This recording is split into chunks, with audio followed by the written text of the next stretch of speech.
Eleva os teus olhos para os montes, de onde me virá o meu socorro. O meu socorro vem do Senhor que criou os céus e a terra. Tudo posso naquele que me fortalece. Os anjos do Senhor se acampam ao redor daqueles que o temem e os livra. Muito bom dia, que nessa manhã, aonde você estiver, a bênção do Eterno, as mãos do Senhor estejam estendidas sobre a tua vida e que lhe traga paz, esperança, segurança, força para marchar a cada dia na expectativa de ver o céu se abrir e se encontrar com o seu Senhor e viver com Ele para todo sempre. Todos os dias nesse canal nós estudamos um capítulo da Palavra do Senhor. E nessa manhã eu vou convidar você a ter nas mãos a Palavra de Deus no livro de Marcos, capítulo 6, o versículo 1. Tendo Jesus partido dali, foi para a sua terra e os seus discípulos o acompanharam. A cada dia que Jesus vivia nessa terra, Jesus se deparava com oposição. Embora Jesus fosse a luz do céu para nos revelar a vontade do Pai, Satanás a cada dia tentava amargurar a vida do Senhor. Quanto mais milagres ele realizava, mais o coração daquela geração se tornava incrédula na sua pessoa. Quanto mais bondade Jesus fazia em prol dos seus filhos que estavam nesse mundo, mais maldade eles alimentavam no seu coração para se opor ao ministério de Jesus. O capítulo 5 do livro de Marcos é marcado como sendo o capítulo pela fé. Mas o capítulo 6 do livro de Marcos se caracteriza pela oposição e maldade contra Jesus Cristo. Depois que Jesus deixou Nazaré, demorou-se muito tempo para que ele mais uma vez pudesse voltar para ali, porque ele estava envolvido no seu ministério na Galileia. Possivelmente Jesus se demorou 18 meses até retornar mais uma vez para a sua terra. Como nós podemos observar no versículo 2, a sabedoria de Jesus incomodava as pessoas daquela época, os líderes daquela região.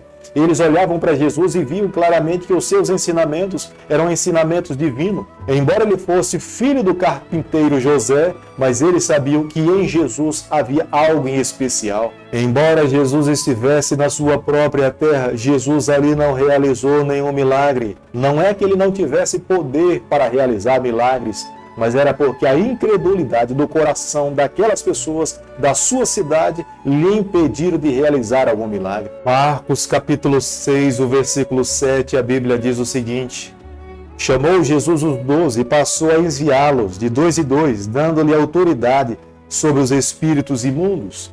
Jesus veio aqui a essa terra revelar a verdade do Pai.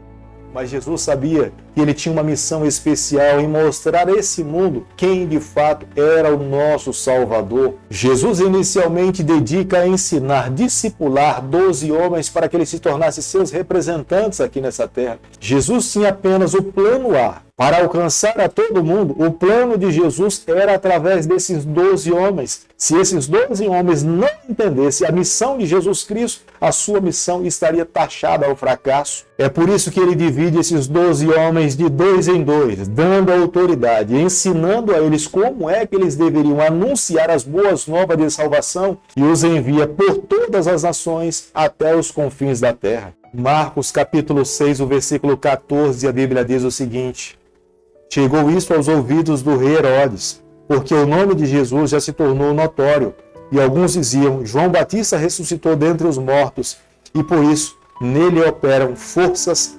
miraculosas. É bem possível que inicialmente Herodes não tivesse nenhuma preocupação com Jesus Cristo, porque acreditava que os seus ensinamentos não durariam durante muito tempo, mas logo depois eles conseguiram observar que os ensinamentos de Jesus eram um movimento celestial. Ele alcançava o coração das pessoas. Havia um número crescente a cada dia de pessoas que acompanhavam a Jesus Cristo. Herodes jamais poderia ignorar esse movimento de pregação do Evangelho que Jesus Cristo liderava. No versículo 22, nós podemos observar que o evangelista Marcos nos apresenta que no momento do aniversário de Herodes, Herodias, que era a sua esposa, mandou a sua filha Salomé dançar.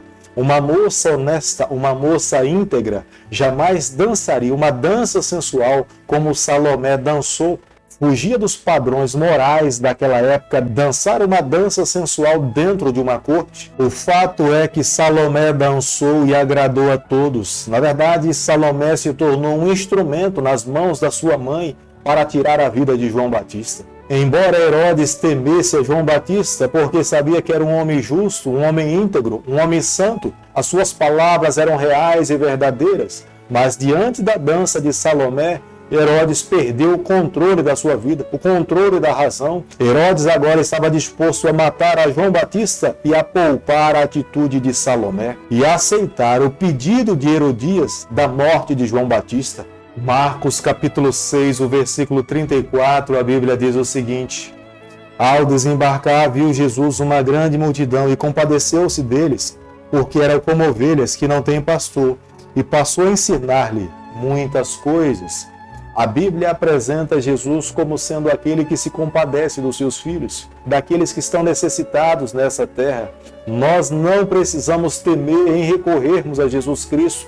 Nós precisamos nos aproximar do Mestre. Embora Satanás tentasse criar barreiras, oposições, para que os filhos de Deus ou o próprio Cristo não se aproximasse dos seus filhos, Jesus, quando coloca os seus pés nessa terra, Jesus ama todo pecador. Jesus ama aqueles que estão sofrendo. Jesus se compadece daqueles que são enfermos e necessitados. Jesus sabe das consequências do pecado na vida de um ser humano. Jesus sabe que aqueles que transgrediram a lei de Deus estão sofrendo. Jesus sabe o quanto é necessário encontrar a paz que somente Deus pode oferecer um coração de um pecador. É nesse momento que Jesus, se compadecendo de uma grande multidão, Jesus multiplica os pães, entrega comida para que eles possam comer. Se eles fossem até a cidade, como foi sugerido pelos seus discípulos, lá na cidade onde eles deveriam comprar alimento, possivelmente eles não conseguissem chegar lá. Mas Jesus multiplica 5 pães e 2 peixinhos em uma grande quantidade de comida,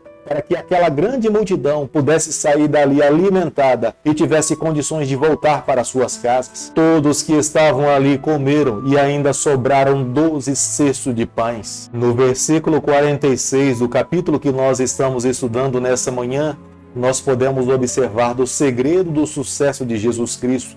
Jesus sempre tirava um momento para orar. Jesus não perdia a conexão com o Pai. Embora Satanás estivesse nessa terra para lhe opor, mas Jesus estava com seus pensamentos voltados para a eternidade. Se ele perdesse o contato com o Pai, ele não teria subsistido às lutas e às dificuldades dessa terra.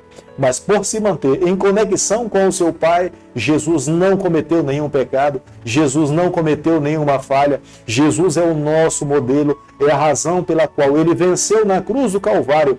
E ele oferece gratuitamente para todos aqueles que crêem nele o direito da vida eterna. Querido amigo, aqui nesse capítulo nós tiramos algumas lições para nós. Jesus, como sendo o Filho de Deus, estando nessa terra, Jesus sentia necessidade de descansar, quanto mais nós, eu e você, seres humanos falíveis, pecadores, nós sim precisamos também de descansar. Quando nós temos uma boa noite de sono, as nossas energias são revigoradas, são fortalecidas, as nossas baterias são recarregadas, encontramos forças fisicamente e espiritual para darmos seguimento na nossa caminhada. Nós não podemos negligenciar as leis de saúde para que possamos ter boa saúde.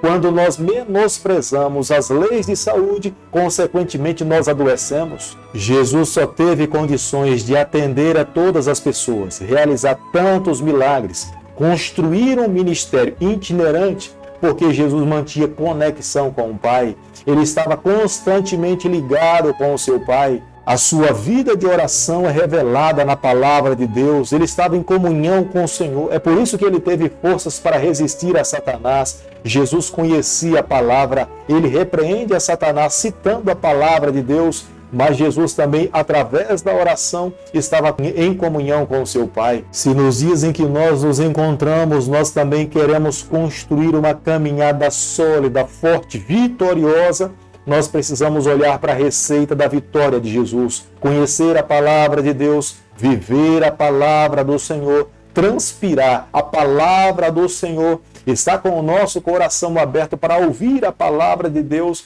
mas também dedicarmos tempo à oração, meditarmos na palavra, vivermos uma vida de comunhão com o Pai. Aquele que vive dessa forma recebe a bênção de Deus e alcança a vitória. É por isso que eu e você, a cada dia, nós precisamos viver com os nossos pensamentos mais na eternidade e menos nessa terra. Esse que entende esse propósito de Deus alcança a bênção do Senhor. Querido Pai, em Tuas mãos nessa manhã nós nos colocamos. Queremos a cada dia viver mais para o céu e menos para essa terra. Toma o nosso coração, perdoa os nossos pecados, nos conceda a graça de andarmos nos Teus caminhos. É o nosso pedido e a nossa oração e fazemos em nome de Jesus. Que o Senhor te abençoe e te guarde. Ele faça resplandecer o seu rosto sobre você. Que Ele tenha misericórdia de você. E sobre você nessa manhã Ele levante seu rosto e conceda a sua paz em nome de Jesus. Amém.